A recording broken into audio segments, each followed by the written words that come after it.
தோகை மயிலுளவும் மன்னன் சுடற்கரத்திருக்கும் வெற்றி வாகையே சுமக்கும் வேலை வணங்குவதமக்கு வேலை திருவாக்கும் செய்கர்மம் கைகூட்டும் செஞ்சொல் பெருவாக்கும் பீடும் பெருக்கும் உருவாக்கும் ஆதலால் வானோரும் ஆணைமுகத்தானை காதலால் கூப்போர்தம் கை.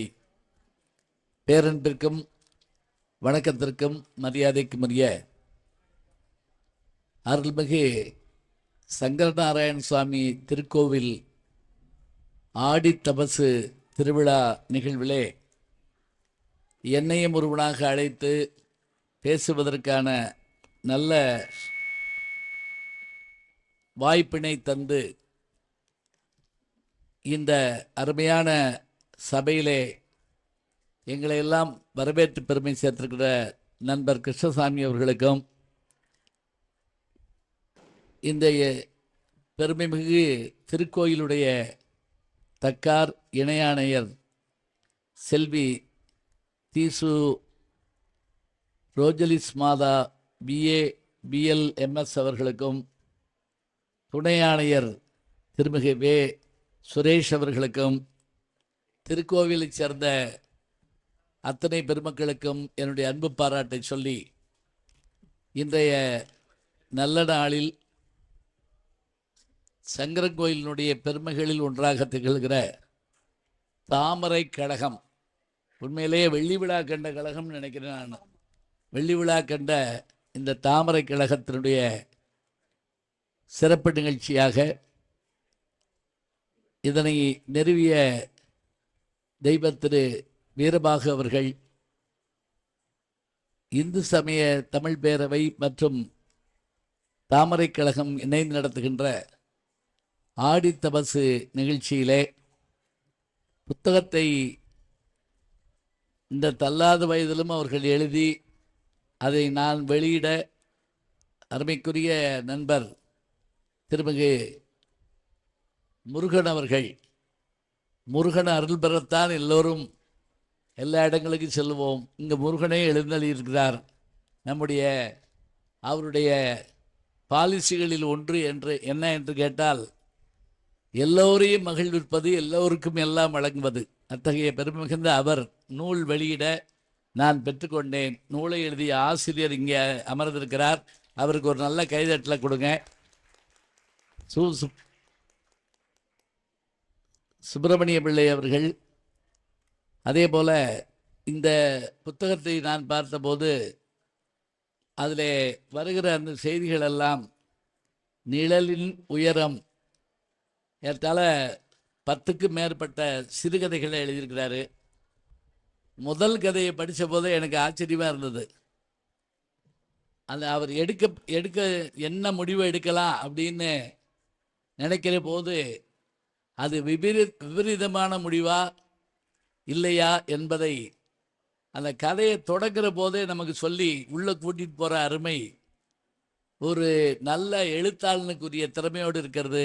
ஐயா அவர்கள் பல்லாண்டு பல்லாண்டு பல்லாயிரத்தாண்டு பல கோடி 100,000 ஆண்டு வாழ வேண்டும் என்று வாழ்த்துகிறேன். இந்த தாமரை கழகத்தை தொடர்ந்து நடத்தி வருகின்ற தலைவர், செயலர் மற்றும் பெருமக்கள் அத்தனை பேர்களுக்கும், ஒருங்கிணைப்பாளர்கள், இந்த நிகழ்விலே உடன் நின்று இதனை சிறப்பிக்கின்ற பெருமக்கள் அத்தனை பேரையும் பாராட்டி, இன்றைக்கு நான் இந்த நிகழ்ச்சியில் பேசுவதற்கு காரணமாக இருப்பவர் நம்முடைய ராஜபாளையத்தை சார்ந்த ஸ்டேட் பேங்க் அதனுடைய அதிகாரி, அரிமா சங்கத்தினுடைய ஆளுநர், பல்வேறு பெருமைகளை கொண்டிருக்கூடிய திரு முருகன் ஐயா அவர்கள் தான் முதல்ல என்கிட்ட கேட்குறார், நீங்கள் வர்றீங்களான்னு. உண்மையை சொல்கிறதா இருந்தால் நாளைக்கு இந்நேரம் நான் ஃப்ளைட்டுக்கு போகணும். மலேசியாவில் பினாங்கு மாநிலத்திலையும் கோலாலம்பூர்லேயும் நிகழ்ச்சி இருக்குது.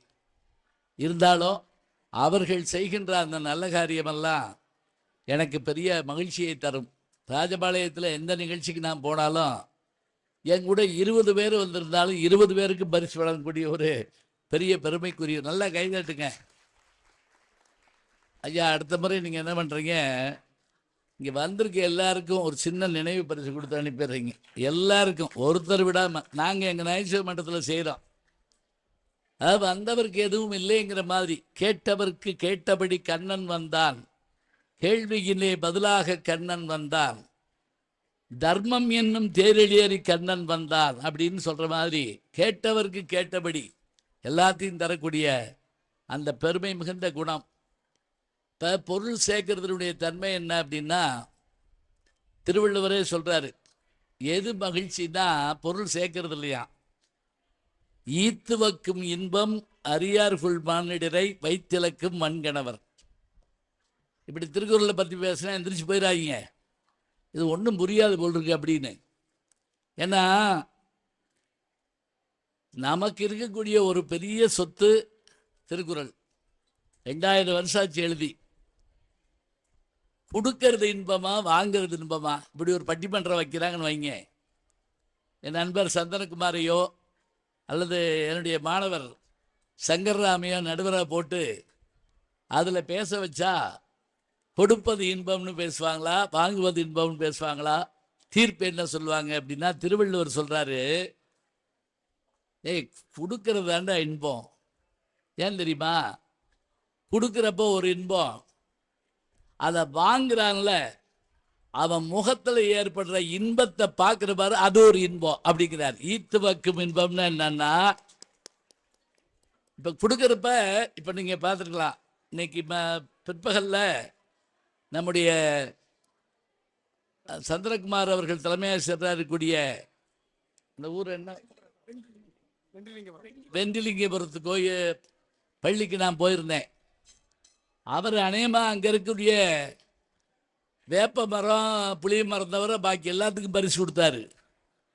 எல்லாம் அசையும் பொருள் அசையா பொருள் சொல்லுவோம்ல, தாவர சங்கம சொத்துக்கள் அத்தனைக்கு அள்ளி வீசினார். எங்கே இருந்து பழகினேங்கிறதையும் சொல்கிறாரு. என்கிட்ட படித்தவர், ஐயா நீங்கள் கொடுக்குறத பார்த்தேன் நான் கொடுக்குறேன் பார்த்தீங்களா, அதான் வரணும். நான் பணக்காரன் இல்லை, அவரும் பணக்காரன் இல்லை, இவரும் உழைப்பாளர் தான். பணம் இருந்தாலும் கூட கொடுக்கணுங்கிற மனசு வரணும்ல. இப்போ நீங்கள் சாப்பாடு போடுறப்ப நல்லா சாப்பிட்ற ஆளை பார்த்தா பரிமாறுறவங்களுக்கு சந்தோஷமாக இருக்கும். இன்னும் வைக்க வைக்க அள்ளி சாப்பிடணும். எது கொடுத்தாலும் வேணாம் பாய் சில பேர். அவனுக்கு எப்படி பரிமாறுவீங்க சொல்லுங்க பார்க்கலாம்? டீ வேணாம், காப்பி வேணாம், பால் குடிக்க மாட்டேன், அப்புறம் என்னதான் செய்யறது? அதனால தான் நீ கொடு, அவன் வாங்கட்டும். வாங்குறப்ப அந்த முகத்தில் இருக்கக்கூடிய இன்பம் இருக்குல்ல, அதுதான் உலகத்திலே பெரிய சிறப்புங்கிறாரு திருவள்ளுவர். ஈத்துவக்கும் இன்பம். இது தெரியாம சில பேர் பொருளை ஒழிச்சு வச்சுக்கிறானே, அவனை என்ன செய்யறது? வைத்திலக்கும் வன்கணவர்ங்கிறாருங்க திருவள்ளுவர். அதனால கொடுப்பது தான் பெரிய விஷயம். கொடுக்கிற காலம் நெருங்குவதால் இனி எடுக்கிற அவசியம் இருக்காது. இருக்கிறதெல்லாம் பொதுவாக போனால் ஒதுக்கிற வேலையும் இருக்காது, பதுக்கிற வேலையும் இருக்காதுன்னு பட்டுக்கோட்டை கல்யாண சுந்தர பாடின பாட்டை பிரசித்தலைவர் எம்ஜிஆர் அவர்கள் திருடாதே பாப்பா திருடாதேன்னு குழந்தைங்க பாடுற மாதிரி பாடுவார். எனக்கு இதே கோயிலில் முன்ன ஒரு முறை அப்போ இந்த மண்டபம் இல்லை, அங்கே பேச வச்சுட்டாங்க. எனக்கு என்ன பயம்னா, என்னையும் சேர்த்து தள்ளிட்டு போயிடுவாங்களோன்னு பயமாக இருந்துச்சு. அப்படியே இது மக்கள் வேக வேகமாக போயிட்டு இருக்காங்க. எனக்கு என்னமோ இதை பார்த்தா சென்னையில் டி நகர்னு ஒரு இடம் இருக்குது, தாய்மார்கள் பட்டுப்புடவை வாங்க போகிற இடம். அங்கே போய் நீங்கள் நடக்கவே வேண்டாமுங்க, திரும்பி நின்றுக்கிட்டீங்கன்னா உங்களை கொண்டு விட்டுருவாங்க. போகிற இடத்துல இறங்கிக்கலாம், எதிர்த்து பத்திரம் போயிடக்கூடாது, போகவே முடியாது. அது மாதிரி பிரதட்சணமாக இருந்துக்கிட்டு இருக்க அவங்களுடைய அந்த வேகத்துக்கு நடுவில் நான் பேசினேன். இந்த மண்டபத்தை யார் அமைச்சிருந்தாலும் அவங்கள நான் வணங்குறேங்க. ஏன் தெரியுமா? உட்கார்ந்து கேட்கறதுக்கு ஒரு இடம் வேணாமா சொல்லுங்க பார்க்கலாம். எப்படித்தான் இருந்தாலுமே இப்போ நான் பேசுறது கோயில் முழுக்க கேட்குமா? இந்த வீடியோ நேரலையா?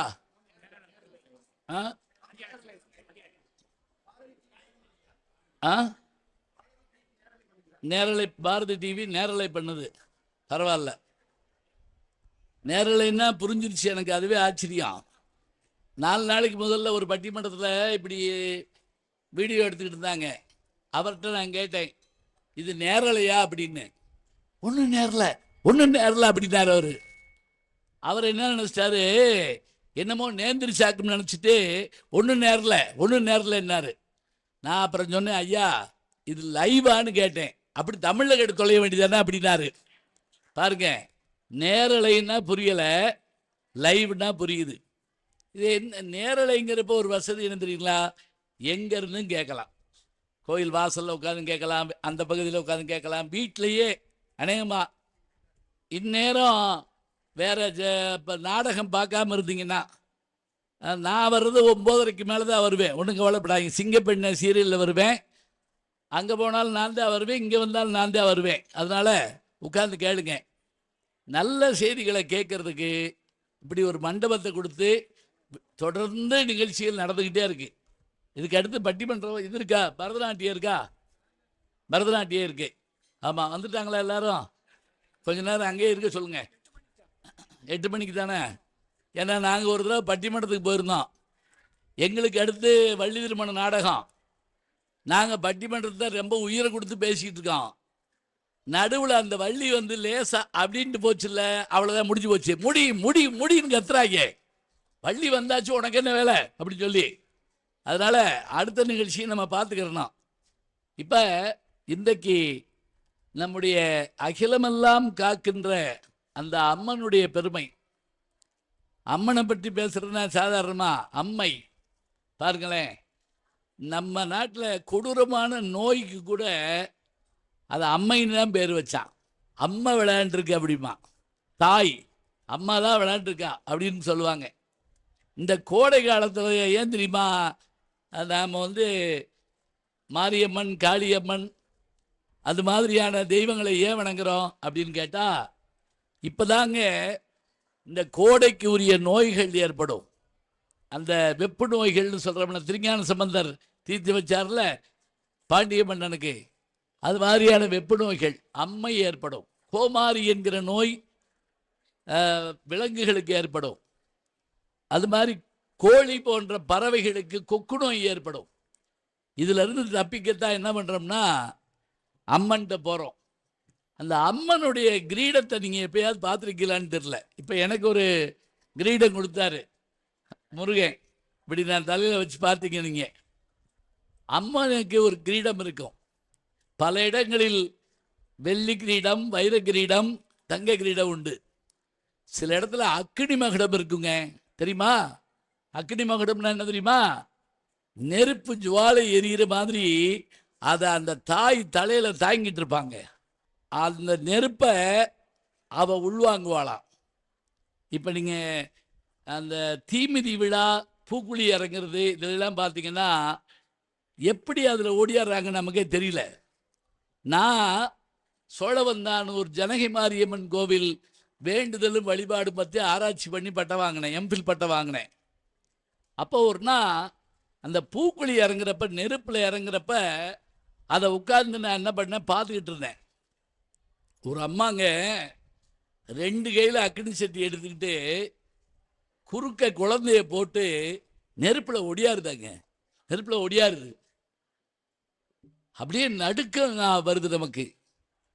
வந்த உடனே மஞ்சள் தண்ணியை ஊற்றுறாங்க, எல்லாரும் ஊற்றுறாங்க. சிலர் குழந்தைய வாங்குறாங்க, சில பேர் அந்த நெருப்பு சட்டியை வாங்குறாங்க. நான் அந்த அம்மா காலை தொட்டு கும்பிட்டு ஒரே ஒரு கேள்வி கேட்டேங்க.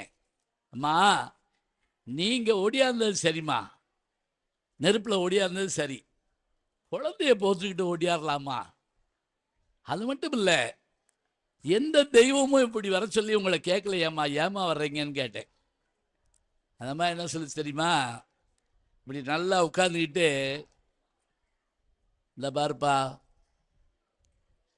12 வருஷம் குழந்தை இல்லாமல் இருந்த ஒருத்திக்கு தான் குழந்தையினுடைய அருமை தெரியும். எனக்கு 12 வருஷமாக குழந்தை இல்லை. இந்த குழந்தை அவ கொடுத்த குழந்தை. யாரு? அந்த தாய் கொடுத்த குழந்தை. அவ காப்பாற்றாம வேற யார் காப்பாற்றுவான்னு நினைக்கிற? நான் அப்படியே உடம்பு சிலுத்து போச்சுங்க. அவ காப்பாற்றுவா, அந்த நம்பிக்கையில் வர்றேன். கால் சுடுவேன், அதை பற்றி இல்லை, என் பிள்ளையும் என்னையும் சேர்த்து காப்பாற்றக்கூடிய தன்மை அந்த அம்பிகைக்கு உண்டு. நினச்சி பாருங்க, இது எப்படி நீங்கள் நம்புறீங்க? இது இப்போ நடந்தது, நான் சொல்கிறது ஒரு 30 வருஷத்துக்கு முதல்ல நடந்தது. இதே மாதிரி நடக்குமா? நடக்கும். திருக்கடையூர் கேள்விப்பட்டிருப்பீங்க, மார்க்கண்டேயருடைய தலம். அங்கே போய் 60 வயது ஆனால் ஒரு பூஜை பண்ணிட்டு வரணும்.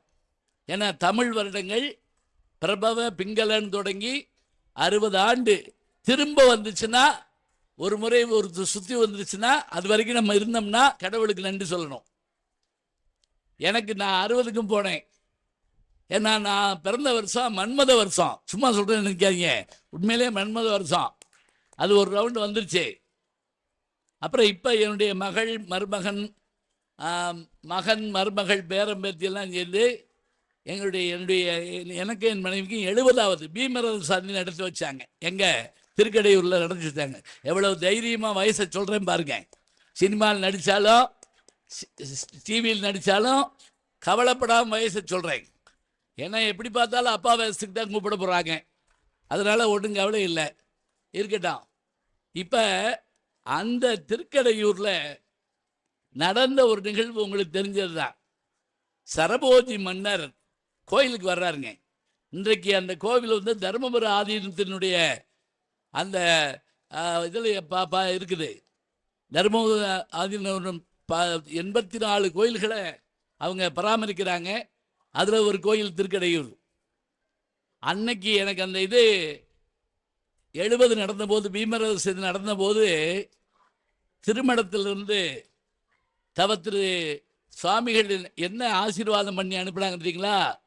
இன்று முதல் ஞான சம்பந்தன் நம்முடைய தர்மபுர ஆதீனத்து அவை புலவராக அங்கீகரிக்கப்படுகிறார். பாருங்களேன், ஏற்கனவே திருவாவூர் ஆதீனத்தில் எனக்கு வந்து நற்றமிழ் நாவலருங்கிற ஒரு பட்டம் கொடுத்துருக்காங்க. குன்றக்குடி ஆதீனகர்த்தர் தமிழாகதர்ங்கிற பட்டம் கொடுத்துருக்காரு. இது பெருமைக்காக சொல்லுங்க, தமிழுக்கு கிடைச்சது சொல்ல வேணாமா? எனக்கா கொடுத்தாங்க, நான் படித்தது தமிழுக்கு கொடுத்தாங்க. இந்த கோயிலில் சரபோஜி மன்னர் தஞ்சை பரம்பரை. தஞ்சையில் சோழர்கள் ஆண்டார்கள், முத்திரையர்கள் ஆண்டார்கள், பிறகு சிவாஜியினுடைய பேரர்கள் ஆண்டார்கள். அந்த வம்சத்தில் இருந்தவர் தான் சரபோஜி மன்னர், மகாராஷ்டிர மாநிலத்தை சேர்ந்தவர்கள். அவர் கோயிலுக்கு வர்றார். அந்த கோயிலில் ஒரு அர்ச்சகர் உண்டு, அவர் பேர் சுப்பிரமணியன். அவர் எப்பவுமே அம்பிகையோடு கலந்திருக்கிற மாதிரி இருப்பாருங்க. நம்ம நாட்டில் 6 வகையான மதங்கள் உண்டு. சிவனை மட்டுமே வழிபடுகிற மதத்திற்கு பேர் சைவம். இன்னைக்கு நான் இங்கே பார்த்ததில் ரொம்ப அதிசயம் என்ன தெரியுங்களா? அதிகமான பெண்கள் விபூதி அணிஞ்சு வந்திருந்தது. அது பார்த்த உடனே அவ்வளவு சந்தோஷமாக இருந்ததுங்க. காரைக்கால் அம்மையாரையும் மங்கையர்க்கரசியாரையும் நாம் பார்த்த ஒரு மகிழ்ச்சி ஏற்பட்டது இங்கே. அப்போ இப்போ யோசிச்சு பாருங்க, ஒவ்வொரு செயல்பாட்டுக்கு பின்னாலையும் எத்தனை ஆச்சரியங்கள் அதிசயங்கள் இருக்கு.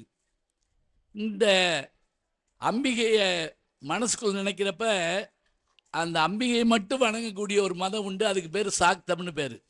சிவனை மட்டும் வணங்குகிற மதம் சைவம். திருமாலை மட்டும் வணங்குகிற மதம் வைணவம். நீங்கள் வாட்டுக்கு சைவம் அசைவம்ட்டு போயிடாங்க, அது வைணவம். சக்தியை மட்டும் வணங்குகின்ற மதத்துக்கு பேர் சாக்தம், பெரிய பொட்டு வச்சிருப்பாங்க. கணபதியை வணங்குகிற மதம் கானாபத்தியம். அதே போல முருகப்பெருமானை மட்டும் வணங்குகின்ற மதம் கௌமாரம்னு பேர்.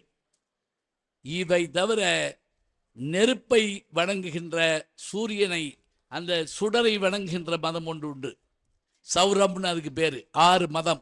சன்மதங்களின் கூட்டமைப்பு தான் நம்முடைய இந்து மதம். இந்த இதில் பார்த்தேன், இந்து சமய தமிழ் பேரவைன்னு போட்டிருக்கு இல்லையா, இதுதான் அந்த கூட்டமைப்பு. அதில் ஒன்று தான் எது என்றால் அந்த சுப்பிரமணியங்கிற அந்த பட்டர் வணங்கின அந்த சாக்த மதம். வாரியார் சாமியினுடைய படம் போட்டிருக்கு. எனக்கு அதை பார்த்தோன்னே என்ன மகிழ்ச்சி தெரியுமா? அவர்களை போன்றவர்கள் ஒற்றை மனிதர்களாக நின்று இந்த மதத்தை கொண்டு போய் சேர்க்காவிட்டால் யாருக்கு சேர்த்துருக்க முடியும்? நினச்சி பாருங்க. நான் சிறுபிள்ளையா இருக்கப்ப எங்கள் ஊரில் வந்து பேசுவார், எங்கள் அப்பா கூப்பிட்டு வருவார். நான் அப்படி முன்னாடி உட்கார்ந்துருப்பேன். குன்றக்குடி அடிகளாரும் கிருபானந்த வாரியாரும் மற்றவர்களும் வந்து பேசுகிறப்ப நான் அங்கே உட்கார்ந்துருந்ததுனால தான் இன்னைக்கு நான் இங்கே உட்கார்ந்துருக்கேன். தெரியுதா? நம்ம பிள்ளைகளை கூட்டிகிட்டு வரணும். இப்போ ஒரு முறை வாரியார் சாமி வந்திருந்தார் எங்கள் ஊருக்கு சோழவந்தானுக்கு. அவர் எப்போவும் 4 மணி நேரம் பூஜை பண்ணுவார். பூஜை பண்ணி முடிச்சுட்டு சாப்பாடு போட போகிறாங்க. ஒரு 300 பேருக்கு சாப்பாடு. எங்கள் அப்பாவும் நானும் உட்காந்துட்டோம். சாப்பாட்டுக்கு இலையெல்லாம் போட்டாச்சு, பரிமாறியாச்சு. சாப்பிட போகிறப்ப ஒருத்தர் ஓடி வந்து எங்கள் அப்பாட்ட, சாமி உங்களை மேலே கூப்பிடுறாங்க, உங்களுக்கு அங்கே இலை போட்டிருக்கான், வாங்க. இப்போ எங்கள் அப்பா எந்திரிச்சு போகிறப்ப என்கிட்ட சொல்லிட்டு போகிறாரு, டேய் தம்பி, நான் இதே சாப்பாடு தாண்டா அங்கே சாப்பிட போகிறேன், ஆனால் இந்த இலை எனக்கு இல்லைடா, அந்த இலை எனக்குடா அப்படின்னாரு. பார்த்தீங்களா, எது நமக்கு என்பதை இறைவன் தீர்மானிக்கிறார். இந்த இலை எனக்கு இல்லைடா, எனக்கு அங்கே ஒரு இலை இருக்குடா, நீ சாப்பிட்றா சொன்னார். வாரியார் சாமிகிட்ட அப்படி ஒரு அவ்வளோ ஒரு ஈர்ப்பு இருக்கும். நான் கூட நான் கேட்டேன், சாமி எல்லா கேள்விக்கும் பதில் சொல்கிறீங்களே எப்படி சாமின்னு. இந்த இப்படி காமிச்சார், வாட்டர் டேங்கை ஃபுல் பண்ணி வச்சுக்கோ, வாட்டர் டேங்கை ஃபுல் பண்ணி வச்சுக்கோ, எந்த குழாயை திறந்தாலும் தண்ணி வரும், சரிதா, இதான் வாட்டர் டேங்கு, ஃபுல் பண்ணிட்டா. இப்போ நம்ம சொன்னால் பிள்ளையே கேட்காது, அதெல்லாம் வேண்டாம், கூகுள் இருக்குது, ஜெமினி இருக்குது, ஏஐ இருக்குது, எல்லாம் இருக்குது, தப்பு தப்பாக சொல்லி கொடுக்க கேட்டுட்டு போயிட வேண்டியதான். இப்போ இங்கே வாங்க, திருக்கடையூரில் இருந்த அந்த சுப்பிரமணிய பட்டர், அவர் அம்பிகையை மட்டும்தான் வணங்குவார். கண்ணை மூடிக்கிட்டு இருக்கப்போ கூட அந்த அம்மா முகம்தான் ஞாபகத்துக்கு வரும். சரபோஜி வந்தார். வந்தவருக்கு திடீர்னு அப்போல்லாம் என்ன கடிகாரம் பார்க்குறது, காலண்டரு இதெல்லாம் இருக்கா, இல்லை. இவர்கிட்ட போய் இன்னைக்கு என்ன திதி அப்படின்னாரு. இன்னைக்கு என்ன திதி, நம்ம தேதின்னு கேட்குறோம்ல, அது மாதிரி. இப்போ நீங்கள் கணக்கு பண்ணிக்கலாம், அமாவாசை தொடங்கி அந்த 15 நாளைக்கு இருக்கக்கூடிய வடமொழியில் சொல்கிற நாட்கள் என்னன்னு கேட்டிங்கன்னா, முதல் நாள் வளர்பிறையில் பிரதமை 1வது நாள், துவிதியை 2வது நாள், திருதியை 3வது நாள், சதுர்த்தி 4ஆம் நாள், பஞ்சமி 5ஆம் நாள், சஷ்டி 6ஆம் நாள், சப்தமி 7ஆம் நாள், அஷ்டமி 8ஆம் நாள், நவமி 9ஆம் நாள், தசமி 10ஆம் நாள். இதுக்கு அடுத்து வர்றதாங்க ஆச்சரியம். இப்போ தமிழில் கூட்டுறப்ப எப்போவுமே பெரிய நம்பரோட சின்ன நம்பரை கூட்டுவோம், 10, 1, 11 அப்படி தானே கூட்டுவோம். ஆனால் வடமொழி எப்படி தெரியுங்களா, 1, 10, 11 எப்படி 10க்கு பிறகு தசமிக்கு பிறகு என்னன்னா ஏகம் ப்ளஸ் 10, ஏகம்னா 1 ப்ளஸ் 10, ஏகாதசி 11, துவாதசி 12, திரியோதசி 13, சதுர்தசி 14, பௌர்ணமி 15, முடிஞ்சு போச்சுங்க. இதுக்கு பேர் என்ன, சுக்கிலபட்சம்னு பேர். சுக்கிலபட்சம்னா என்னன்னா, சுக்கிலம்னா வெண்மை, நிலவு வளர்கின்ற காலம். இது அப்படியே தேய்பிரையா வந்துச்சுன்னா கிருஷ்ணபட்சம், கிருஷ் அப்படின்னா கருப்புன்னு அர்த்தம், கிருஷ்ணபட்சம். இதே நாட்கள் தான். அதாவது இப்போ நீங்கள் ஜோதிடம் பார்க்க போகிறப்பையோ நல்ல நாள் பார்க்குறப்பையோ சுக்கிலபட்ச தசமி ஒன்றும் கவலைப்படாதீங்க, போய் பண்ணுங்க அப்படிம்பாங்க. அஷ்டமி நவமியும் நல்ல நாளில் கெட்ட நாளில் நினைக்க வேண்டாங்க. ஏன்னா அஷ்டமிக்கு தான் கிருஷ்ண பரமாத்மா பிறந்தார், கோகுலாஷ்டமி. ஸ்ரீராம நவமியில் தான் ராமன் பிறந்தார். எல்லா நாளும் நல்ல நாள் தானுங்க. திருஞான சம்பந்தர் மதுரைக்கு கூப்பிடுறதுக்காக அந்த மந்திரி வந்திருக்காரு, மங்கையர்கரசி அனுப்பி பிறப்பட போகிறார் திருஞான சம்பந்தர். எங்கேருந்து, வேதாரண்யத்தில். கூட இருந்த திருநாவுக்கரசர் ஒரு வார்த்தை சொன்னாராம், இன்னைக்கு நாள் நல்லா இல்லை, போவேண்டாம் அப்படின்னாராம். அது மட்டும் இல்லை, சமணர்கள் கொடியவங்க. ஏற்கனவே நான் அந்த கட்சியில் இருந்தவன், எனக்கு தெரியும் அவங்க என்ன செய்வாங்கன்னு, போவேணாம். அப்போ தான் திருஞான சம்பந்தர் சொல்கிறாரு, அப்படி சொல்லாதீங்க, சிவபெருமானை வணங்குகின்ற நமக்கு நாள் என்ன செய்யும், கோள் என்ன செய்யும். அப்போ தான் அந்த கோளறு பதிகம் பாடுறார். இப்போ நீங்கள் இந்த நவகிரகத்தை சுற்றி வர்றப்ப என்ன சொல்லணும், ஃபோனில் பேசிக்கிட்டே சுற்றி வரக்கூடாது முதல்ல, சரியா? இல்லைன்னா புரணி பேசிக்கிட்டே சுற்றி வரக்கூடாது. அப்புறம் அந்த வீட்டை வித்துப்பிட்டாங்களாம்ல, அது பேசக்கூடாது. என்ன சொல்லணும் அப்படின்னா, அதுக்கு தான் அங்கே போட்டிருக்க கோளறு பதிகம். சில பேர் அதை கோளாறு பதிகம் பாங்க, அப்படி இல்லை. வேயூர் தோழி பங்கன் விடமுண்ட கண்டன் மிக நல்ல வீணு தடவி மாசரு திங்கள் கங்கை முடிமேல் அடிந்த உளமே புகுந்த அதனால் ஞாயிறு திங்கள் செவ்வாய் புதன் வியாழன் வெள்ளி சனிபாம் 2 உடனே ஆசரு நல்ல நல்ல அவை நல்ல நல்ல அடியார் அவருக்கு மிகவே. எல்லா நாளும் நல்ல நாள் பாருங்க. ஞாயிறு திங்கள் செவ்வாய் புதன் வியாழன் வெள்ளி சனிபாம் 2 உடனே எல்லா நாளும் நல்ல நாள். நாளன் செய்யும் வினைந்தாளன் செய்யும் என்னை நாடி வந்த கோள் என் செய்யும் கொடுங்கூற்றன் செய்யும் குமரேசன் இருதாளும் சதங்கையும் தண்டையும் தோளும் கடம்பும் எனக்கு முன்னே வந்து தோன்றிடுனே நாளன் செய்யும்.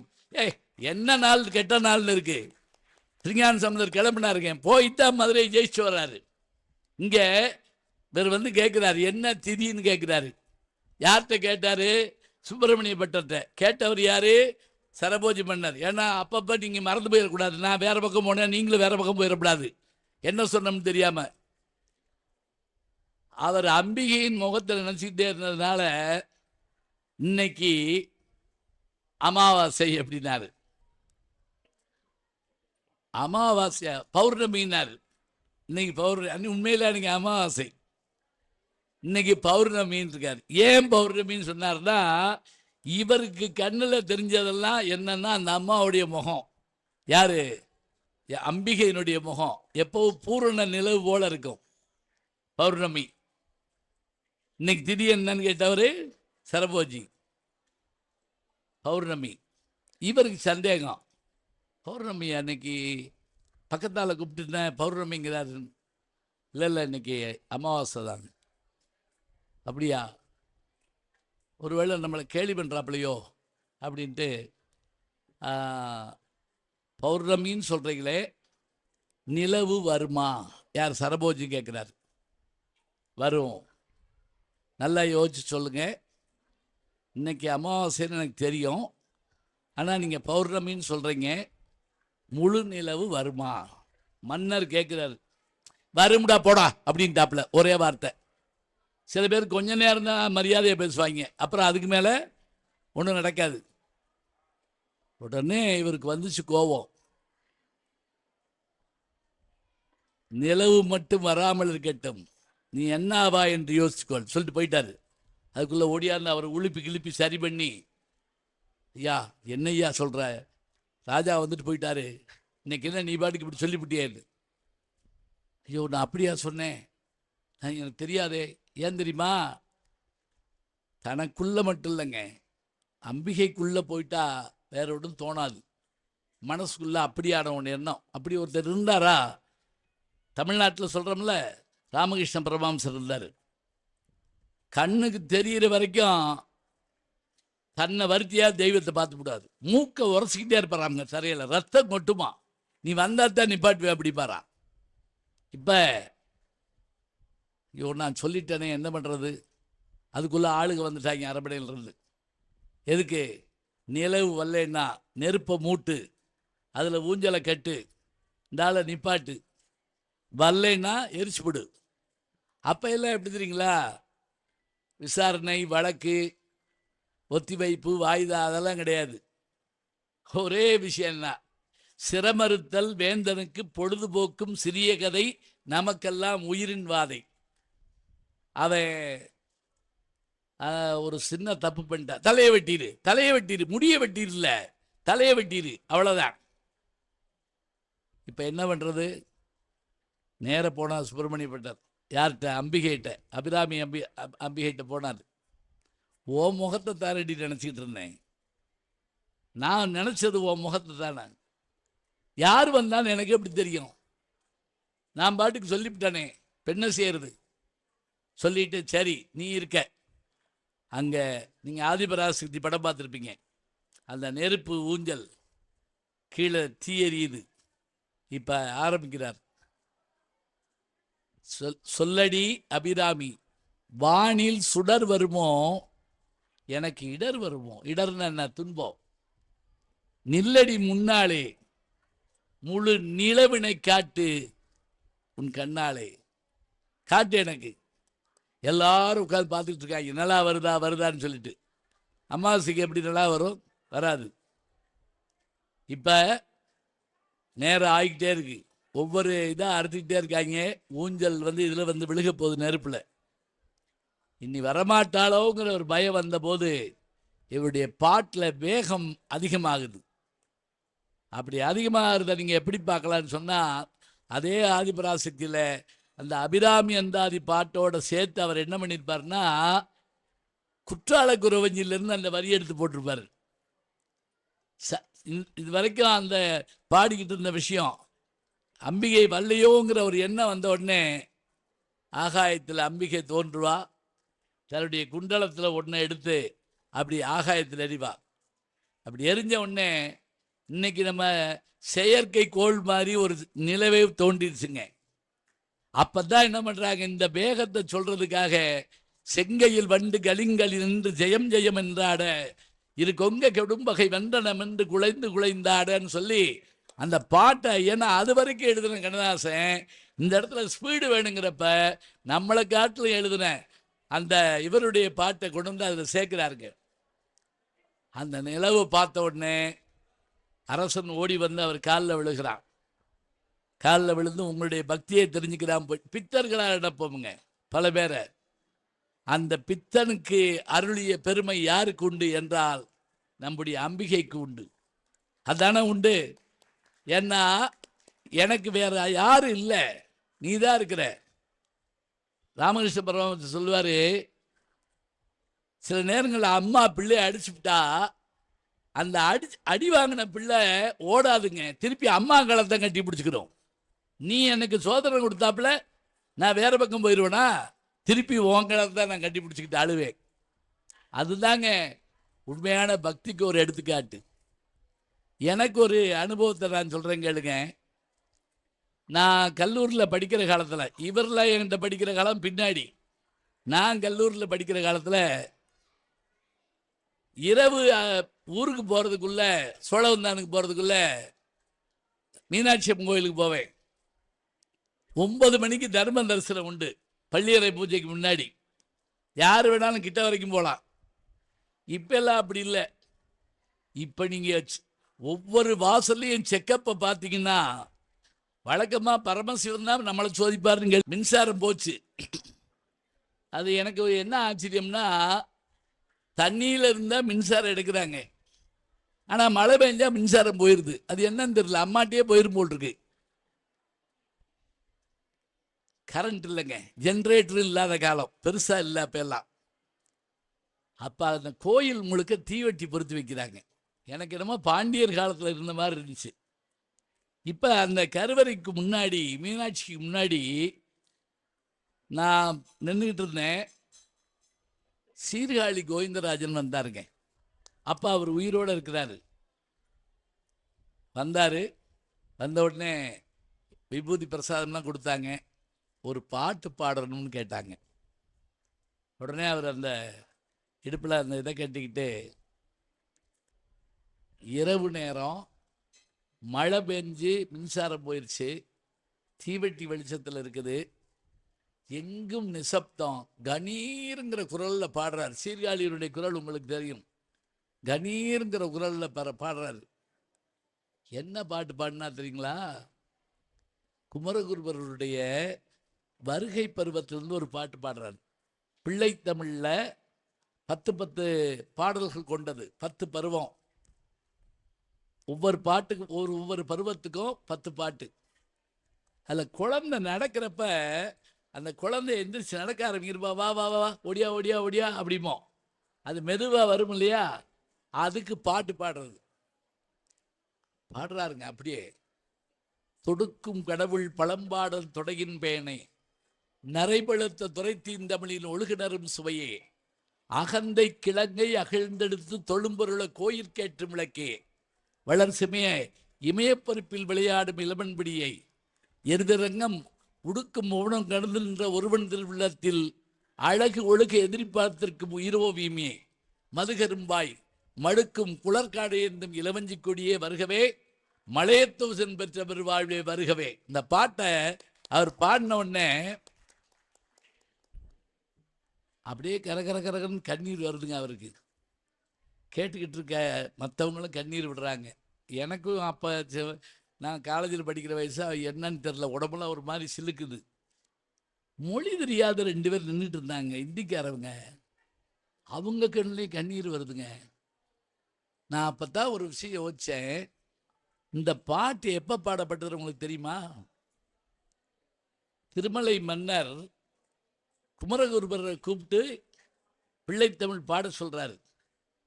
அப்படி பிள்ளைத்தமிழ் பாடுறப்ப அவருடைய கவனம் வேறு பக்கம் போயிடுச்சு, நம்ம தெரியல. யாரு அவருடைய திருமலை மன்னருடைய கவனம் அந்த நேரம் பட்டுப்பாவடை உடுத்தி பொற்சதைங்க அணிஞ்சு ஒரு சின்ன குழந்தை வந்து திருமலை நாயக்கருடைய மடியில் உட்கார்ந்துச்சாங்க. உட்கார்ந்துட்டு இந்த பாட்டு முடிஞ்ச உடனே அவர் கழுத்தில் இருந்த அந்த பொற்பதக்கத்தை எடுத்து அந்த புலவன் கையில் கொடுத்துட்டு அதுக்குள்ளே மறைஞ்சிருச்சாங்க. அதுதாங்க மீனாட்சி. நான் நினச்சி பார்த்தேன், ஐயா சீர்காழி பாடுறப்ப இந்த இடமே ஒரு தெய்வீக நிலையாக மாறி எல்லார் மனசுலையும் ஒரு இது ஏற்படுத்துன்னா, ஆனந்த பரவசம்னா, இந்த பாட்டுக்கு அன்னைக்கு அந்த அம்மா ஏன் இறங்கி வந்திருக்க மாட்டா? எவ்வளவு பெரிய விஷயம் அது. இன்னொன்றுங்க, தமிழ் புலவனுக்கு தெய்வ அங்கீகாரம் கிடைக்குங்க. அதான் உண்மை. மனுஷ அங்கீகாரம் இல்லை, தெய்வம் வந்து அங்கீகாரம் தரணும். அதனால தான் உலகம் அழிஞ்சு போய் நீ தனியாக உட்காந்துருப்பியே, அப்போ என்ன செய்வேன்னு மனோன்மணிய சுந்தரதான் கேட்குறாரு. யார்கிட்ட? சிவபெருமான்கிட்ட ஒரு பேட்டி எடுக்கிறாரு. உலகத்தையே அழிச்சிட்டு நீ மாத்திரம் உட்கார்ந்துருப்ப. நல்லிரில் நட்டம் பயின்றாடும் நாதனே, தில்லையில் கூத்தனே, தென்பாண்டி நாட்டானே, அல்லல் பெருவே அறுப்பானே, ஓ என்று சொல்லற்கரியானை சொல்லி திருவடிக்கில் சொல்லிய பாட்டின் பொருள்னு செல்வார் சொல்கிறோம்ல. அப்படி நீ உட்கார்ந்துருக்கப்ப நீ என்ன பண்ணுவ? சிவபெருமான் சொல்கிறாரு, அப்படி ஒரு நாள் வந்தா நான் இந்த திருவாசகத்தில் ஒரு ஏடு எடுத்து அதை படிச்சுட்டு இருப்பேன். பார்த்தீங்களா? நல்லா கவனிங்க. கடவுள் மனிதனுக்கு சொன்ன நூல் பகவத்கீதை, மனிதன் கடவுளுக்கு சொன்ன நூல் திருவாசகம், மனிதன் மனிதனுக்கு சொன்ன நூல் திருக்குறள். அவ்வளோதாங்க. இது 3 நமக்கு தெரிஞ்சா போதும். அப்போ அந்த தெய்வத்தினுடைய அருள் நமக்கு கிடைக்க வேண்டும் என்றால் மனமுருகி மெய்யுருகி நிற்க வேண்டும். நான் எங்கே தொடங்கினேன்னா, ஒரு படிக்காத அம்மா நெருப்பில் இறங்குறப்ப அந்த அம்மா என்ன சொல்லி இறங்க தெரியுமா? இந்த பிள்ளையை கொடுத்த அந்த தாய்க்கு அவளை காப்பாற்ற தெரியாதா? என்னை காப்பாற்ற தெரியாதா? அதுதான் நம்பிக்கை. சும்மா சந்தேகப்பட்டு கேள்விப்பட்டுக்கிட்டு இருக்கிறது நம்பிக்கை இல்லை. அதே நம்பிக்கை சுப்பிரமணிய பட்டரிடம் இருந்தது. அதே நம்பிக்கை அன்றைக்கு சீர்காழி கோவிந்தராஜன் அவர்கள் பாடுகிற போது நாம் பார்த்து வியந்தது. அதானே அந்த தெய்வம் நமக்கு தருகிற அந்த பெருமையும் தன்மையும். காலமேக புலவரை பற்றி நீங்கள் கேள்விப்பட்டிருப்பீங்க. அவர் சாதாரண மடப்பள்ளியில் வேலை பார்த்தவர் தாங்க. அவர் என்ன பண்ணியிருக்காரு, ஒரு திருவரங்கத்து கோயிலில் இருக்கக்கூடிய ஒரு பெண்ணை விரும்பியிருக்காரு. அந்த அம்மா சொல்லிச்சா, நீ திருவானைக்காயல் கோயிலில் இருக்க சிவனை கும்பிடுறாள், நீ நானும் திருமாலை கும்பிடுறாள், ஒத்து வராது, போயிட்டு வா. இவர் போய் என்ன பண்ணாரா, அந்த அம்பிகைட்ட, நீ எனக்கு ஏதாவது கொடு, அப்போ தான் நான் அந்த பொண்ணை திருமணம் பண்ண முடியும் அப்படின்ட்டு. எப்போ அந்த சாமி இரவு நேரத்தில் உலா வருமோ அந்த நேரம் காத்திருந்து அந்த தெய்வத்திட்ட அருள் வாங்கினாராங்க. அந்த அம்பாளுடைய சிறு அருட்பார்வையில் கிடைத்தது தான் காலமேகத்தினுடைய பாட்டு. மடப்பள்ளியில் வேலை பார்த்த ஆளுங்க எப்படி ஆனார் தெரியுமா? அதாவது கவிதையில் 4 வகை உண்டு. ஆசுகவி, மதுரகவி, சித்திரகவி, வித்தாரகவி. ஒன்றும் பயப்படாதீங்க. ஆசுகவின்னா ஸ்பான்டேனியஸ் ஓவர்ஃப்ளோ. ஒரு பாட்டு பாடுங்க அப்படின்னு உடனே பாடணும், இது ஆசுகவி. மதுரம், இனிமையானது. சித்திரகவின்னா என்ன தெரியுமா? இப்போ நீங்கள் இப்படி 2 பாம்பு இருக்கும், தலையில் பாட்டு ஆரம்பிச்சு அப்படியே வாலில் முடியும். இப்போ நீங்கள் இந்த கோலம் போடுறப்ப அதில் எழுத்து வர்ற மாதிரி கோலம் போடுவீங்கல்ல, அதுதான் சித்திரகவி. தமிழ் புத்தாண்டு அன்னைக்கு சில வீட்டில் நான் பார்த்துருக்கேன். ஹாப்பி நியூ இயர் டே அப்படின்னு போட்டிருப்பாங்க. தமிழ் புத்தாண்டு எப்படி கொண்டாடுற பார்த்தீங்களா? வெல்கம் ஹாப்பி நியூ இயர் டே ஏதாவது போட்டுட்டு போவோம், இருக்கட்டும். இப்போ இதுக்கு பேர் என்ன அப்படின்னா, சித்திரத்தில் கவிதை எழுதுதல். ரதபந்தம், கோமுத்திரி பந்தம்னு ஒன்று இருக்கு. மாடு, பசுமாடு போகிறப்ப கோமியம் பேஞ்சிக்கிட்டே போச்சுன்னா எப்படி இப்படி இப்படி வருமோ, ஜிக்ஸாக்கா பாட்டு அப்படி எழுதணும். வித்தார கவிக்கு சொல்கிறப்ப பாட்டுக்குள்ள பாட்டுக்குள்ள பாட்டு எழுதணும். அதாவது ஒரு முதல் சொல்லு, மூணாவது சொல்லு, அஞ்சாவது சொல்லு ஒரு பாட்டு, ரெண்டாவது சொல்லு, நாலாவது சொல்லு, ஆறாவது சொல்லு ஒரு பாட்டு. எப்படியெல்லாம் பாடி இருந்துக்காங்க தெரியுமா நம்ம ஆளுங்க? என்னமோ தெரியல. இன்னைக்கு இந்த மலையடிப்பட்டி கூட்டு போனாங்க என்னைய. அங்கே பார்த்து நான் என்ன சொன்னேன் தெரியுமா? எப்படிப்பட்ட இனம் நம்ம இனம், எவ்வளவு விஷயங்களை நம்ம வச்சிருக்கோம். என்னங்க, ஒரு சிறு மணி, அந்த சிறு மணிக்குள்ள ஒரு சின்ன துவாரம் எப்படி போட்டாங்க?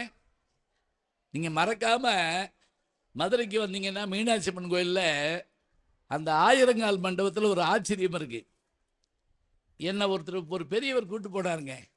நான் சொன்னேன், இது நான் நிறைய தடவை பார்த்துருக்கேன் அப்படின்னு. இல்லை இல்லை, நீங்கள் வாங்கன்னு கூட்டு போய் அங்கே இருந்த ஒரு மீனாட்சி அம்மனுடைய அந்த திருவுருவத்தை, அந்த மீனாட்சி நிற்கிறது உள்ள ஒன்று இருக்குதுங்க, கருவறைக்குள்ள இருக்கிறதுல, இந்த வெளியில்.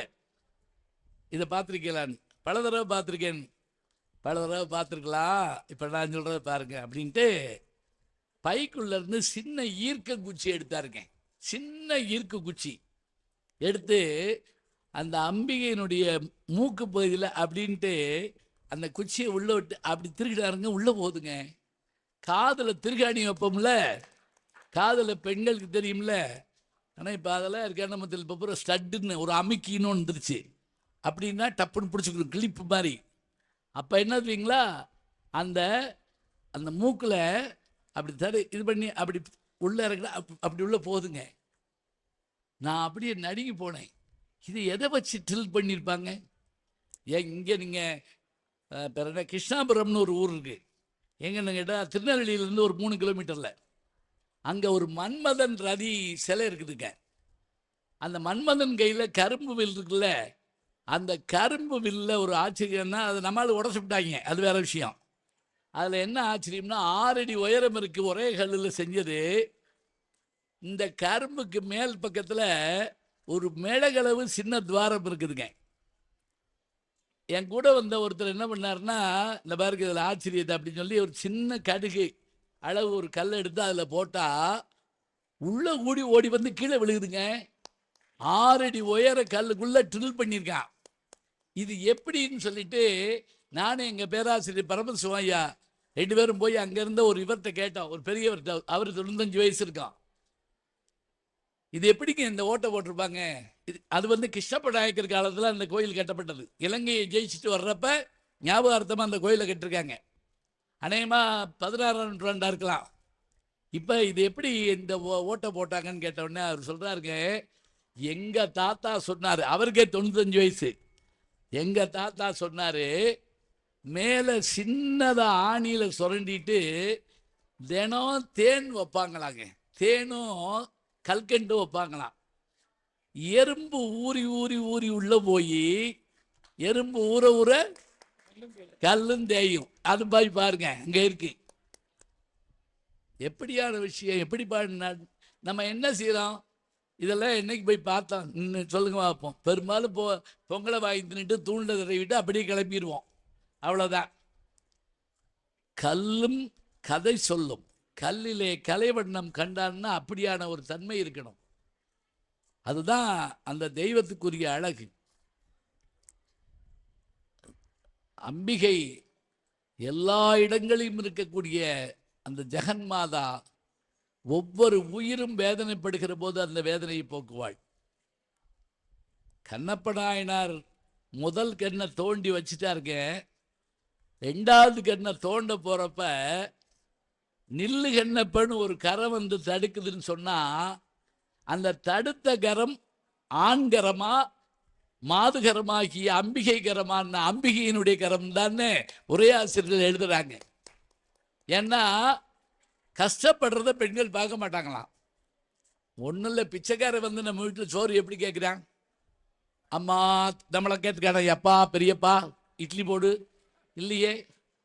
ஒரு அம்மா வந்து ஒருத்தருக்கு சாப்பாடு போட்டிருக்கு, அதை வாங்கிட்டு கொஞ்சம் சாம்பார் இருந்தால் ஊற்றுக்க மாட்டிருக்காங்க. சரிண்ணா அந்த அம்மா ஊற்றிருக்கு, பேசஞ்சு தின்னுட்டு தூ அப்படின்னு துப்பிட்டு இதை மனுஷன் திம்பானான் இருக்கான். இந்த அம்மாவுக்கு கோவம் தாங்க முடியல. என்ன திமிர்றா உனக்கு? இந்தா புருஷனை காமிச்சு 30 வருஷமா திங்கிறான் அந்த ஆளு. ஒரு நாள் கூட ஒரு குறை சொன்னதில்ல. நீ என் சாம்பாரில் குறை சொல்றியா? அவன் தின்னுக்கிட்டே சொன்னேன், அவர் தான்மா சொல்ல சொன்னார் அப்படின்னா. ஆள் வச்சு அடிப்பாங்கல்ல, அது மாதிரி ஆள் வச்சு சொல்லியிருக்காப்புல. தாய் தான் அதை வந்து காக்கக்கூடிய தன்மையுடையவளாக இருப்பா. ராமாயணத்தில் கூட சீதை ஏன் சிறையெடுக்கப்படுகிறான்னா, இல்லைன்னா ராவண சம்ஹாரம் நடக்காதுங்க. அதனால தான் மாபலி சக்கரவர்த்தி அந்த மன்னன்கிட்ட போய் எல்லாவற்றையும் வாங்க போகிறப்ப அந்த குள்ள உருவத்தில் என்ன பண்ணுறா அப்படின்னா, இப்படி இப்படி போட்டிருக்க சால்வையில் இடது பக்கத்தை மறைச்சிக்கிட்டே போகிறாராமுங்க. ஏன்னா மகாலட்சுமியினுடைய அருட்பார்வைப்பட்டா அவனை ஏழையாக்க முடியாது. அதனால அது படாமல் இருக்கிறதுக்காக என்ன பண்ணுறாரா, அப்படி மறைச்சிட்டு போகிற. லட்சுமி கடாட்சம் இருந்தால் எப்படிங்க அவன் ஏழையாவான்? ஆக முடியாது. அவன்கிட்ட அம்மட்டி எழுதி வாங்க போகிற நேரம் அது. சரி, தெய்வத்தோட அருளை பற்றி பேசுகிறதா விடிய விடிய பேசலாம். நமக்கான நேரம்னு ஒன்று இருக்குது. அந்த நேரத்துக்கு ஏற்றபடியாக நம்ம பேசி முடிக்கணும். எப்படி முடிக்கலாம்? வழக்கமாக 2ஆம் நூற்றாண்டு 18ஆம் நூற்றாண்டு இப்படி வரிசையாக சொல்கிறோம்ல. நான் படித்த ஒரு வரலாறு சொல்லிட்டு முடிச்சிடுறேன். என்ன வரலாறு? விவேகானந்தருடைய இயற்பெயர் நரேந்திரன். அவர் எப்பவும் நல்ல சிந்திக்கக்கூடியவர், படிப்பாளி, பல மொழிகள் தெரிஞ்சவர். ஆனால் யாரை பார்த்தாலும் என்ன செய்வாரோ ஒரு கேள்வி கேட்பாராம். கடவுள் இருக்காரா? இருந்தால் காட்ட முடியுமா? இப்படி கேட்பாரா. அதனால இவரை கண்டாலே எல்லாரும் ஓடிடுவாங்களாம். அறிவாளி, சும்மா விதண்டாவாத பேச்சு கிடையாது. ஒரு முறை ரவீந்திரநாத் தாகூருடைய அப்பாட்ட போய் கேட்குறாரு, கடவுள் இருக்கிறாரா? அவர் திடுக்கிட்டு போனார். ஏன்னா அவர் பெரிய அறிவாளி தான். அவர் பார்த்தாரு, இருக்காரு, நீ பெரிய ஆளாக வருவா அப்படின்னு இருக்காரு. அதெல்லாம் அப்புறம் வச்சுக்கலாம், நான் கேட்ட கேள்விக்கு பதில் சொல்லுங்க. நான் ஒன்று சொல்கிறேன், தட்சணேஸ்வரத்தில் ஒருவர் இருக்கிறார், அவர்கிட்ட போய் கேளு, அவர் பதில் சொல்வார். இவர் அங்கே போகிறாருங்க. அங்கே பக்கிரி மாதிரி ஒரு ஆள் உட்கார்ந்துருக்காரு. இவரை பார்த்த உடனே அவர், பாபா வந்தாயா, உன்னைத்தானே எதிர்பார்த்துக்கிட்டு இருந்தேன் அப்படின்னு இருக்காரு. இவருக்கு ஆச்சரியம், நம்ம இந்த ஆளை பார்த்ததே இல்லை, இவர் என்னையே பார்த்ததில்லை, திடீர்னு வந்தாயா. இப்போ நம்ம கூட சொல்லுவோம்ல, நாங்கள் 2 பேரும் ஃபேஸ்புக்கில் ஃப்ரெண்ட்ஸு, அப்படிலாம் கிடையாது. அப்போ ஃபேஸே தெரியாது, அப்படின்னா ஃப்ரெண்ட்ஸு. வந்தாயான்னு கேட்குறாரு. இவர் அவர்கிட்ட போய், சரி நீங்கள் என்னை பார்த்துருந்தா கூட பரவாயில்ல, பார்க்கட்டி பரவாயில்ல, கடவுள் இருக்காரா? முதல்ல இவர் கேள்விக்கு பதில் சொன்ன ஒரே ஆள் ராமகிருஷ்ண பரமஹம்சர் தாங்க. இருக்கார். இருந்தா எனக்கு காட்ட முடியுமா? அடுத்த கேள்வி. காட்டுறேன், சவாலை ஏற்றுக்கிறார் பாருங்க. அப்புறம் கொஞ்சம் கொஞ்சமாக இவரை நோக்கி அவர் வர ஆரம்பித்தார். அப்போ தான் நரேந்திரர் வாழ்க்கையில் ஒரு என்ன ஆச்சுன்னா, பங்காளிகள் சண்டையால் சொத்து போச்சு, வறுமை வந்துச்சு, வீட்டில் சாப்பாட்டு கூட வழி இல்லாத ஒரு சூழல். இவர் டிகிரி முடிச்சிருக்காரு, வேலை கிடைக்கல. ஒரு நாள் சோர்வாக வந்து உட்கார்ந்தார். யார்கிட்ட? ராமகிருஷ்ண பரமஹம்சர்கிட்ட. என்னப்பா, என்ன வீட்டு நிலைமை எப்படிருக்கு? சரி, நான் உனக்காக யார்ட்டாவது வேலைக்கு சொல்லவா? வேண்டாம் வேண்டாம். அப்போ ஒன்று செய்வோம், இன்னைக்கு அமாவாசை, பூர்ண அமாவாசை. இந்த அமாவாசை அன்றைக்கு தட்சிணேஸ்வரத்தில் இருக்கின்ற காளி எனக்கு பிரதட்சியமாவாள், எனக்கு தெரியுமா? நான் பார்த்துட்டு வர்றப்ப நீயும் பின்னாடி போய் அவளை பார்த்துரு. பார்த்ததோடு மட்டும் இல்லாமல் அவட்ட நீ வேலை கேளு, உனக்கு வேலை வேணும்னு கேளு. நள்ளிரவாச்சுங்க. ராமகிருஷ்ண பரமஹம்சர் போய் பார்த்துட்டாருங்க. வேகமாக வந்தார். விவேகானந்தரை கூப்பிட்டார். போ, அம்பிகை இருக்கா, போய் பார்த்துட்டு வா. போனாருங்க. 1/4 மணி நேரம் கழிச்சு வந்தார். பார்த்தியா? பார்த்தேன். பாருங்க, பார்த்தேன். வேலையை பற்றி கேட்டியா? ஐயோ மறந்துட்டேன். என்னப்பா நீ, அதுக்கு தானே உன்னை அனுப்புனேன். போ, இன்னொருக்கா போ. இன்னொருக்கா போனாருங்க. 1/4 மணி நேரம் கழிச்சு வந்தார். பார்த்தியா? பார்த்தேன். வேலை கேட்டியா? ஐயா மறந்துட்டனே. உன்னை நான் என்ன சொல்ல. சரி, அவள் மறைவதற்குள்ளாக போய் பார்த்துட்டு வா. 3ஆவது தடவை போகிறாருங்க. பார்த்தாருங்க. திரும்பி வந்தாருங்க. கேட்டியான்னு இவர் கேட்குறாரு. கேட்கல. ஏன் கேட்கல? குருநாதர் கேட்குறாரு, ஏன் கேட்கல? சொன்னாருங்க ஒரு வார்த்தை. இந்த உலகத்தையே ஆளுகின்ற ஜெகன்மாதாட்ட போய் எனக்கு வேலை கொடுன்னு கேட்க வெக்கமாக இருந்துச்சு அப்படின்னாரு. எப்படி தெரியுமா? இப்போ ஜனாதிபதி நம்ம ஊருக்கு வர்றாங்கன்னு வச்சுங்களேன், என்ன கேட்கலாம் ஜனாதிபதிகிட்ட போய்? ஒரு மருத்துவக் கல்லூரி கட்டி கொடுங்க, ஒரு பொறியியல் கல்லூரி கட்டி கொடுங்க, எல்லாருக்கும் ஒரு பாலம் கட்டி கொடுங்க. அப்படி கேட்டால் தானே நமக்கு பெருமை, அவங்களுக்கு பெருமை. அவங்கள்ட்ட போய் ஒரு 10 பைசா இருக்குமா, பொடி மட்டை வாங்க அப்படின்னு கேட்கலாமா? கேட்டால் எவ்வளவு அசிங்கமாக இருக்கும். அப்போ நினச்சி பாருங்க. சொல்கிறாரு, இந்த உலகத்தையே கட்டியாளுகின்ற ஜெகன்மாதாவிடத்தில் என் வறுமையை சொல்ல எனக்கு வெட்கமாக இருந்ததுன்னு சொன்ன உடனே அவர் அப்படி கட்டி பிடிச்சிக்கிட்டாருங்க ராமகிருஷ்ண பரமஹம்சர். நீயே என் சீடன் அப்படின்னாரு. அதனால தான் சிகாகோ மாநகரத்தில் போய் 2 வார்த்தைகளில் உலகத்தையே திருப்பி போட்டார். சிஸ்டர்ஸ் அண்ட் பிரதர்ஸ்னாரு. இவர் தந்த நேரம் 5 நிமிஷம், கைதட்டு நேரம் 10 நிமிஷம். அப்புறம் பார்த்துக்குங்க பேசினார். எனக்கு ஒரு பெரிய மகிழ்ச்சி என்ன தெரியுமா? நான் அந்த சிகாகோவுக்கு போயிருக்கேங்க. விவேகானந்தர் பேசின அந்த மண்டபத்தில் போய், அது இப்போ அருங்காட்சியகமாக வச்சுருக்காங்க. அங்கே போய் நான் விழுந்து கும்பிட்டு வந்திருக்கேன். நான் தட்சணேஸ்வரமும் போயிருக்கேன், அவர் பிறந்த இடத்துக்கும் போயிருக்கேன், அங்கேயும் போயிருக்கேன். அப்போ வேற ஒன்றும் இல்லைங்க, நமக்கு நம்பிக்கை தாங்க கடவுள். சரி, அப்படி அவர் ஞானத்தை பற்றி என்ன செஞ்சார்? என்ன செஞ்சார் தெரியுமா? ஒரு தடவை இந்தியா முழுவதும் ஒரு வளம் வந்தப்ப ஒரு கோயில் வாசல் நின்னார். அந்த ராஜா வந்தான். வந்தவன், ஏ துறவி, என்ன இங்கே நிற்கிறாய்? கடவுளை வணங்குறேன். கல்லுக்குள் கடவுள் இருக்கிறதா? யார் கேட்குறா? அந்த அரசன் கேட்குறான். கல்லுக்குள் கடவுள் இருக்கிறதா?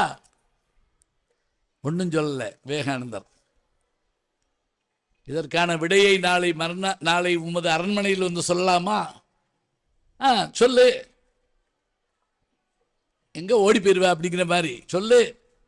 மறுநாள் போடாருங்க. என்ன கேட்டீங்க? கல்லுக்குள் கடவுள் இருக்கிறதா தானே கேட்டீங்க? ஆமாம். சொல்லிட்டு இப்படி சுற்றி பார்த்தாருங்க விவேகானந்தர். அந்த மண்டபத்தில் அந்த ராஜா உட்கார்ந்த சபையில்.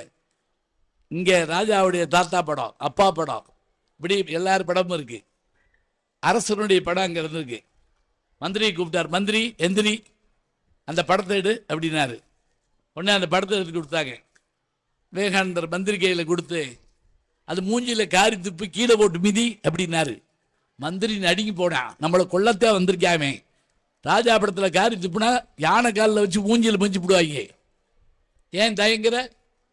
கொடு, நான் காலில் போட்டு மிதிக்கிறேன். அதுக்குள்ளே அந்த ராஜா கத்துனான், ஏ துறவி, உனக்கு என்ன பைத்தியமா? எதற்காக என் படத்தை மிதிக்க வேண்டும் என்று நினைக்கிறாய்? அப்போ அவர் கேட்டார், இந்த படத்தை நான் மிதித்தால் என்ன? மிதித்தால் என்னவா? அது என்னை மிதிப்பதை போல. சரி, நான் அதை துதித்தால், வணங்கினால் என்னை துதிப்பது போல. அப்போ தாங்க சொன்னார் விவேகானந்தர், இந்த சாதாரண காகிதத்தை, அதன் மீது வரையப்பட்ட ஓவியத்தை பாருங்க, கேமரால இல்லப்ப, சாதாரண காகிதத்தை, அதன் மீது வரையப்பட்ட உன் ஓவியத்தை, மேலே போடப்பட்ட கண்ணாடியை, மரச்சட்டத்தை நான் காலில் போட்டு மிதித்தால் அந்த மிதி உன் மீது விடுவதாக நீ நினைத்தால், சாதாரண கண்ணாடியை, மரச்சட்டத்தை, காகிதத்தை நான் வணங்கினால் அந்த வணக்கம் முன்னே சேருவதாக நீ நினைத்தால், அந்த காகிதத்திலும் கண்ணாடியிலும் நீ இருப்பதாக நீ நினைத்தால் அந்த கல்லுக்குள் கடவுள் இருப்பதாக நான் ஏன் நினைக்க கூடாது? அந்த நம்பிக்கையை நீ எப்படி கெடுக்கலாம்? இது அவன் திருவுரு.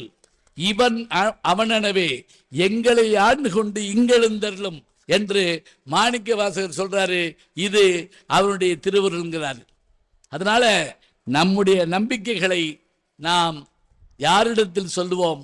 ஆசைகளை யாரிடத்தில் சொல்லுவோம்? தாயிடத்தில் சொல்வோம்.